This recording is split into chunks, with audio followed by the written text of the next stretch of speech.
नमस्कार दोस्तों, आप देख रहे हैं यूथ एजेंडा। मैं पंकज राज। अभी मैं पटना के ऐतिहासिक जगह गांधी मैदान पे हूँ और यहाँ पे वार्ड सचिव का महत्वपूर्ण बैठक चल रहा था। आइए जानते हैं कि इनका क्या कहना है इस बैठक को लेकर। सचिव संघ का वार्ड सदस्य बैठक हो रही है, किस लिए बैठक कर रहे हैं? देखिए, इस बैठक का मुख्य उद्देश्य यही है। अभी बिहार के सभी जिलों से जिला अध्यक्ष और प्रखंड अध्यक्ष आए हुए हैं। मैं स्वयं बेतिया पश्चिम चंपारण वाल्मीकि नगर से आया हूं और मैं वहां प्रखंड का प्रखंड अध्यक्ष हूं।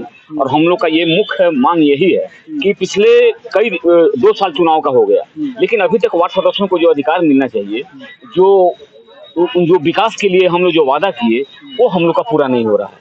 इसीलिए आज हम लोग बैठे हैं और आने वाले दिन में प्रखंड से लेकर जिला तक और जिला से लेकर प्रदेश तक बहुत बड़ा धरना प्रदर्शन का आयोजन किया जाएगा। आज हम लोग का बैठने का मुख्य उद्देश्य ये कि अगर हमारी महागठबंधन में बैठी है सरकार, मौजूदा सरकार हमारी बात नहीं मानी, तो आने वाले दिन में हमारे पूरे बिहार प्रदेश से एक वार्ड से वार्ड सदस्य 1,14,600 कुछ वार्ड सदस्य एक बहुत बड़ा प्रदर्शन करेंगे। जब तक हमारे बातों को नहीं मान लिया जाएगा तब तक हम पटना की धरती नहीं छोड़ेंगे। ये निर्णय के लिए हम लोग बैठे हैं और ये हम लोग आज बात किया। क्या सरकार से उम्मीद है आपको? ये हम लोग को सरकार से उम्मीद है, हम लोग को सरकार से उम्मीद है। तो सरकार अभी तक आपकी सुनी नहीं है? नहीं सुनी है। हम इस बात को मानते हैं कि नहीं सुनी है, लेकिन आने वाले दिन में जो भी अधिकार मिला था वो माननीय मुख्यमंत्री जी ने, वार्ड प्रबंधन समिति को जो अधिकार दिया था वो माननीय मुख्यमंत्री ने ही दिया था। अब कुछ लोग ऐसे हैं जो उनको कन्विंस करके हम लोग को गलत और प्रचार प्रसार करके इसको कटौती करने का काम किए हैं। और इस कटौती के लिए ही हम लोग मुख्यमंत्री से एक शिष्टमंडल बहुत जल्द हम लोग मिलेंगे और अभी बहुत आज हम लोग एक पंचायती राज मंत्री से कल हम लोग एक ज्ञापन देने जा रहे हैं और उसमें एक समय निर्धारित किया जाएगा कि इतने दिनों के अंदर अगर हमारी मांगे नहीं मानी गई तो प्रखंड से लेकर जिला तक और जिला से लेकर प्रदेश तक एक बहुत बड़ा धरना का आयोजन किया जाएगा। जैसा कि 24 में बहुत बड़ा चुनाव होने वाला है लोकसभा का, तो क्या आप लोग वोट देंगे अगर आप लोग का बात नहीं माना? देखिए, हमारे ये कहने का मतलब है कि अगर हमको अधिकार नहीं मिला, हम एक छोटे प्रतिनिधि हैं, हम लोग सबसे नीचे तबके प्रतिनिधि हैं और वार्ड में जो खाका तैयार किया जाता है वही विकास करता है। हम लोग सिर्फ विकास की बात नहीं करते हैं, हम लोग दुख सुख में गरीबों के साथ रहते हैं। अगर किसी की तबीयत खराब हो जाती है, किसी के यहाँ शादी पड़ जाता है, तो वार्ड सदस्यों का दरवाजा खटखटाता है और वो जाता है बेहिचक, आधा रात को जाता है कि मेरे बच्चे की तबीयत खराब है, मेरे बेटे की तबीयत खराब है, मेरे पत्नी की तबीयत खराब है, आप वार्ड सदस्य हैं, आप कोई उपाय करो। हमारे पास जो भी संसाधन होता है, हमारे पास साइकिल हो, मोटरसाइकिल हो या जो भी हो, हम उसको बजाते हम लोग हॉस्पिटल में ले जाते हैं और उसका इलाज करवाते हैं और जितना हो सकता है उतना हम लोग काम करते हैं। तो सिर्फ हम लोग विकास की बात नहीं करते हैं, हम लोग उसे कदम से कदम मिलाकर चलते हैं और दुख सुख में हम जनता के साथ होते हैं। तो ऐसी स्थिति में अगर हमारे वार्ड सदस्यों को मान सम्मान नहीं मिलेगा और 2024 में चुनाव में अगर हम लोग को मान सम्मान नहीं मिलेगा तो क्या वाकई हम मान सम्मान से काम करेंगे? अगर हमारे बातों को नहीं माना गया, हमारे वार्ड सदस्यों के को अधिकार नहीं मिला, तो निश्चित रूप से आने वाले दिन में हम लोग सरकार का पुरजोर विरोध करेंगे और जितना हो सकेगा उतना हम लोग विरोध करेंगे। अगर मान सम्मान मिला तो निश्चित रूप से आने वाले दिन में हम लोग इनके साथ रहेंगे। मान सम्मान माने क्या? मान सम्मान का मतलब वो जो प्रधान का जो नियम बनाया गया है, संविधान जो नियम बनाया गया है, वार्ड प्रबंधन समिति का जो पैसा जो खाते में जाता था वहाँ वार्ड सदस्य का अध्यक्षता में, वो पैसा जाना चाहिए।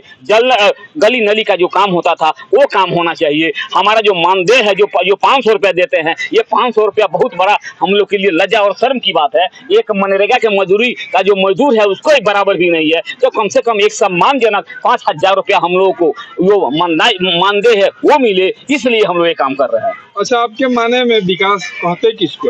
विकास हमारे माने में यही कहते हैं कि वार्ड स्तर पर हम जीते हुए प्रतिनिधि हैं। अच्छा। हम सिर्फ वार्ड सदस्य की, हम वार्ड के स्तर की बात करते हैं। वार्ड में अगर हमारा जो गरीब लोग हैं, जिसको वृद्धा पेंशन मिलना चाहिए उसको वृद्धा पेंशन मिलना चाहिए, जिस गरीबों को आवास नहीं है उसको आवास मिलना चाहिए, जहाँ सड़क नहीं है वहाँ सड़क बनना चाहिए, जहाँ नाली नहीं है वहाँ नाली बनना चाहिए, जहाँ स्ट्रीट लाइट नहीं लगना है वहाँ स्ट्रीट लाइट होना चाहिए। इसी को हम विकास करते हैं। इसी को विकास करते हैं। इसी से आपका मतलब वार्ड का विकास हो जाएगा? इसी से हम लोग का वार्ड का विकास होगा। और आपके जब तक क्षेत्र में लोग शिक्षित नहीं रहेंगे तब तक विकास नहीं होगा। वहाँ नली गली और स्ट्रीट लाइट बनाने मैं तो वही बात कर रहा हूँ, क्योंकि हम यही बात, अभी तो मेरा बात अधूरा है।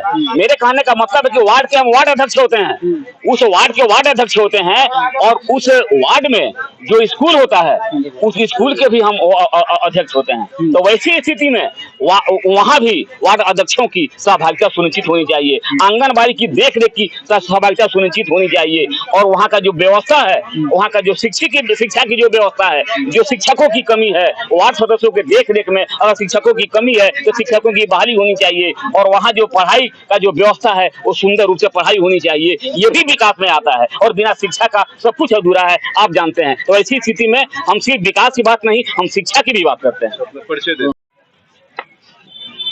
आज का मीटिंग का मुख्य उद्देश्य क्या है, ये बताइए। सबसे पहले आप मीडिया बंधु हम लोगों की समस्याओं और अधिकार की बात करने के लिए, हमारी आवाज़ों को उठाने और हक अधिकार के लिए हमारे समक्ष आए, तो इसके लिए आप लोगों का बहुत बहुत धन्यवाद। आज का बैठक का मुख्य उद्देश्य है, हम सभी वार्ड सदस्य हैं। वार्ड सदस्य एक प्रतिनिधि है, कोई चंद्रमा ग्रह के प्रतिनिधि नहीं है। हम इसी बिहार के हैं और इसी धरती से हैं, प्रतिनिधि है, सब सही है। जब हम प्रतिनिधि हैं, लोकतांत्रिक व्यवस्था में वार्ड सदस्य जो होते हैं सबसे निचले स्तर के ज़मीन से जुड़े हुए प्रतिनिधि होते हैं। वो जनता की हर सुख दुख की समस्याओं को जान रहे हैं, समझ रहे हैं, और सभी तरह के कार्यों का निष्पादन भी करते हैं। सभी जानते हैं इस चीज़ों को। जब हमें सरकार ने 2017 में एक विशेष अधिकार के तहत WIMC बनाने का प्रावधान किया, वार्ड सभा आपको करने का अधिकार दिया, ताकि आप अपने वार्ड की समस्याओं को और वार्ड के समस्याओं से निराकरण करने के लिए हेतु संबंधित योजनाओं को लेकर के उसका क्रियान्वयन करने का प्रावधान दिया गया। लेकिन इसके बावजूद जब से विगत पंचायत चुनाव होने के बाद से 2 वर्ष हो चुके हैं, पिछले 2 वर्ष हो चुके हैं, लेकिन अब तक राशि उसमें उपलब्ध नहीं करवाई गई। आप सोच सकते हैं, बिहार सरकार से ही हम ये पूछना चाहते हैं, जब आपको मात्र 1 महीना केंद्र सरकार पैसा लेट कर देती है किसी चीज़ के लिए, आप हाहाकार मचा देते हैं कि हमें बिहार के विकास के लिए केंद्र कुछ कर ही नहीं रही है। तो हम लोग भी तो आपसे यही सवाल पूछना चाह रहे हैं कि आप हमें 2 साल से अटकाए हुए हैं। हमें भी तो जनता ने मत दिया है, मैंडेट दिया है। जिस प्रकार से आपको बिहार की जनता ने मैंडेट दे करके एक भरोसे के साथ सरकार बनाने का काम किया है कि बिहार का विकास के लिए, तो हम छोटे स्तर के जरूर हैं, लेकिन जनता के सबसे सच्चे सेवक हैं। तो जब हमें आप सरकार मैंडेट मिला है तो आप हमें भी तो कार्य करने का मौका देंगे।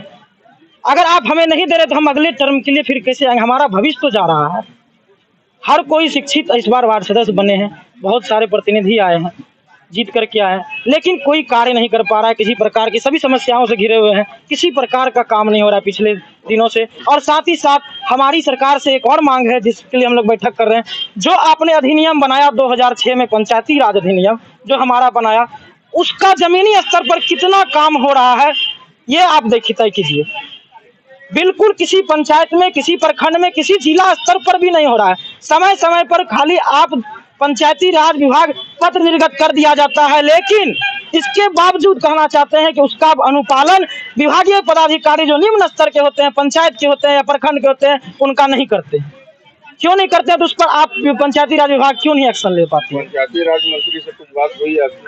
जी, जिस समय पिछले टर्म में जब भाजपा की पंचायती राज की सरकार थी, उस समय सम्राट चौधरी जी थे, उस समय हमारी बात हुई थी, तो वो इस चीज़ों को लेकर के थोड़े बहुत बुघाट में थे, कर रहे थे। लेकिन कुछ ही दिनों के बाद, 15 दिन 10 दिनों के बाद ही सत्ता पक्ष बदल गया, जिसके कारण हाँ उसके बाद हम नहीं जा पाए। क्यों नहीं जा पाए? नहीं, अब कल फिर हम लोग जा रहे हैं, इसको लेकर के कल हम जा रहे हैं, मिलने की कोशिश में हैं। क्या रणनीति? आगे की रणनीति हमारी ये है कि सरकार अगर हमारी मांगों की पूरी नहीं करती और हमारी समस्याओं का निराकरण नहीं करती है, तो पूरे बिहार के 1,14,668 वार्ड सदस्य हैं, वो सब अपने अपने प्रखंडों में विभिन्न मांगों को लेकर धरना प्रदर्शन के साथ साथ आक्रोश मार्च करेंगे। और साथ ही साथ बिहार की राजधानी पंचायत में माननीय बिहार के मुखिया नीतीश कुमार जी के जो हम लोगों के साथ अन्याय कर रहे हैं, उनके विरोध में हम लोग आक्रोश मार्च और धरना प्रदर्शन बिहार के पटना में करेंगे और इस कार्य को करने का काम करेंगे, ताकि बिहार के जब तक, एक बात और आप पत्रकार बंधु जान लीजिए, हम जानते हैं कि हम लोग वार्ड के हैं, सबसे निचले स्तर के हैं। वार्ड क्या है?